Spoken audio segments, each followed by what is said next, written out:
52 days, 70 matches, and 1,066 sixes later, the IPL playoffs are here, and the four teams' respective positions were confirmed by this past weekend's doubleheaders. The Gujarat Titans and the Chennai Super Kings will play Qualifier 1 tonight, while the Lucknow Super Giants will face off against the Mumbai Indians in the Eliminator on Wednesday. Both games will take place at CSK's home ground in Chepauk before the playoffs move to Gujarat's home venue in Motera, which will host Qualifier 2 on Friday and the Grand Final on Sunday. Before getting into these matches, I wanted to first take a brief look back at teams who faltered at the last hurdle this past weekend and failed to make the playoffs. We've already done post-mortems of DC and SRH in recent videos, and joining them in elimination purgatory are Punjab, KKR, RCB and RR. So let's begin with RCB, the last of the franchises to get eliminated on Sunday, thanks to Shubman Gill's century which cancelled out Virat Kohli's century at the Chinnaswamy. There were obvious non-performers from last night, but there's been broader season-wide structural issues within RCB's squad that have been typical of RCB's failures for years now. By spending so much money year on year for the biggest names, they guarantee at least a few wins and box office blockbusters for their fans when those stars come off. But as was the case with their WPL team, they are found wanting when it comes to finding the best lineup combinations because they are having to cobble together the remainder of their squads largely from untested and uncapped players. Since last year, they look to have turned a corner with Rajat Patidar, who filled a crucial role in the top order, but he missed this entire season with injury. Instead of opting for a direct replacement, RCB opted to boost their bowling stocks with the signing of Vijay Kumar Vishak and work around Patidar's absence by trying out their bench strength of batters. But with the exception of a couple of solid knocks from Mahipal Lomror, neither RCB gave the most well-thought-out chances to their fringe players, nor did those players step up consistently. A big issue for them, for instance, was finding a reliable finisher. Aside from an aging and out-of-form Dinesh Karthik, they had Suyash Prabhudesai and Manoj Bhandage to call upon, but only gave Prabhudesai a handful of opportunities, while not using Bhandage at all. These graphs illustrate my point further, as RCB appeared to try a million different combinations with bat and ball to support their three-star batters as well as their frontline bowler Mohammad Siraj. But with the bat, no one surpassed even 200 runs, and no bowler, save for Harshal Patel, was given enough games to get into a good enough rhythm to pick up more than 10 wickets in the season. The batting issue in particular spilled into strike rates as well, with Glenn Maxwell and Faf du Plessis' contributions towering over everyone else. Franchise face Virat Kohli had a brilliant end to the season with 2 consecutive centuries, but was himself a liability prior to that, striking at just above 130 in the first 12 games.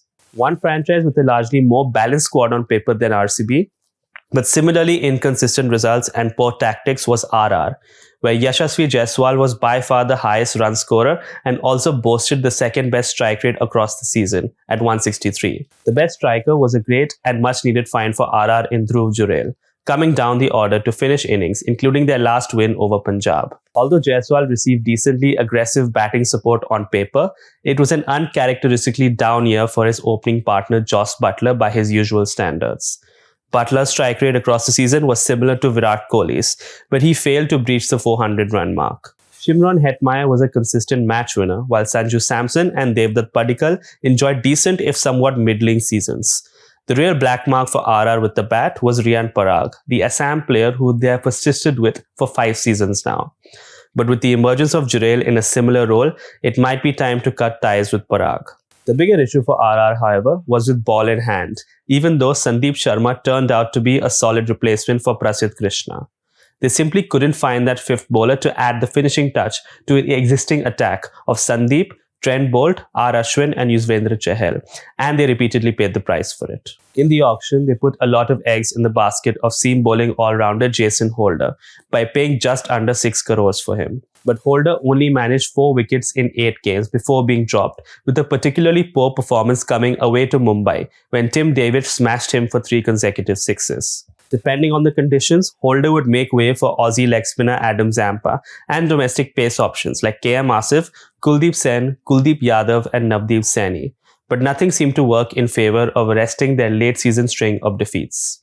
As for the other 2 teams eliminated this past weekend, KKR and Punjab, we had noticed their potential issues from the auction itself. In the end for KKR, their problems came down to finding stability at the top in both batting and bowling, as it took until the last few games of the season to settle on openers and a wicketkeeper they were somewhat satisfied with.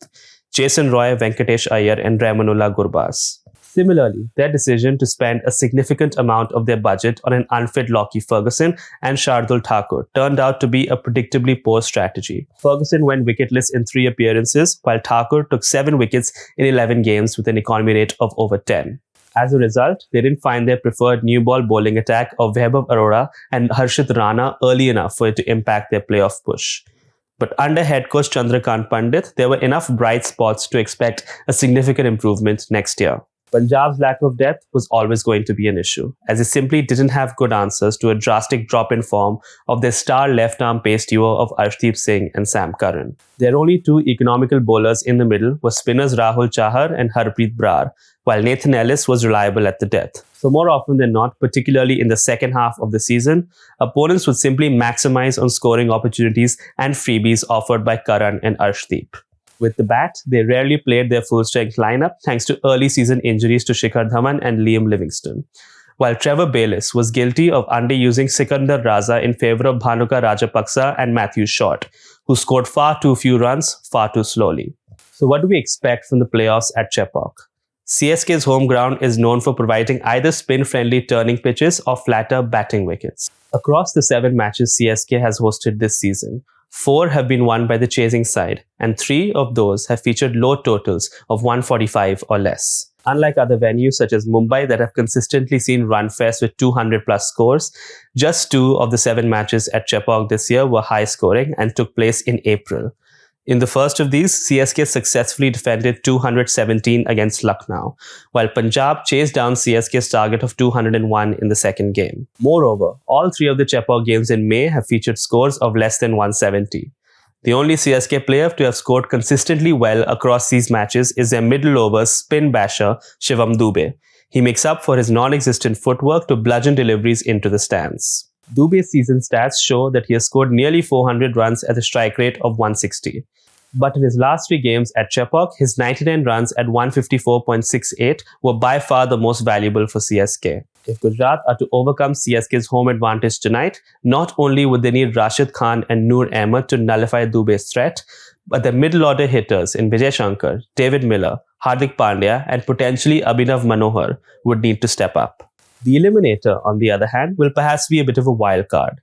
Both Lucknow and Mumbai played once at this venue this year and both lost convincingly to CSK by 12 runs and 6 wickets respectively. From a batting point of view, the bigger concern may be for Lucknow's top order, as last game's best performer Kyle Mayers has since lost form and subsequently lost his place in the side. The big question for them: who will open with Quinton de Kock? What we do expect, however, is Krunal Pandya, Ravi Bishnoi to be key for Lucknow's success with the ball, with Piyush Chawla and possibly Kumar Kartikeya expected to do the same for Mumbai. For more talking points and analysis, tune into ThePrint's YouTube channel later this week for the remainder of the playoffs. Thanks for watching.